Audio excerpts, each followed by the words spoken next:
ಇನ್ನು ಮುಂದಿನ ರಾಶಿ ಅಂತ ಮಕರ ರಾಶಿಯವ್ರ ಬಗ್ಗೆ ನೋಡೋಣ. ನೋಡಿ, ಮಕರ ರಾಶಿಯವರಿಗೆ ಸಾರ್ಧ ಸಪ್ತ ವರ್ಷ ಸಾಡೆ ಸಾತಿಯ ಪೂರ್ತಿ ಮುಗ್ತಕ್ಕಂಥ ಸುದಿನ ಇದು.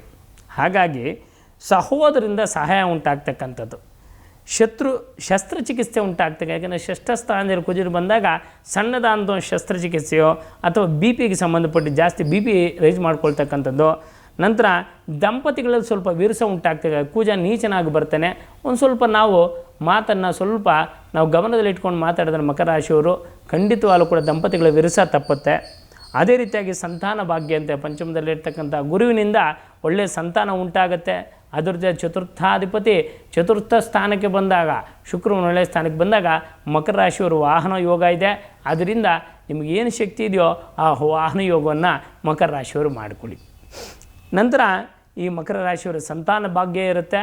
ಎಷ್ಟೋ ವರ್ಷಗಳಿಂದ ಕೆಲವು ಜನ ಮಕ್ಕಳಾಗಿರಲ್ಲ.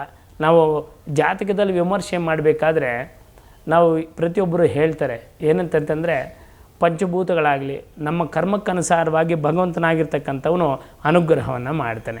ಅದರಿಂದ ಭಗವತ್ ಸಂಕಲ್ಪ ಏನಿರ್ತದೆ ನಡೀತೆ. ಅದಕ್ಕೆ ಮಕರ ರಾಶಿಯವರ ಸಂತಾನ ಭಾಗ್ಯ ಇದೆ, ಒಳ್ಳೆಯದಾಗಲಿ.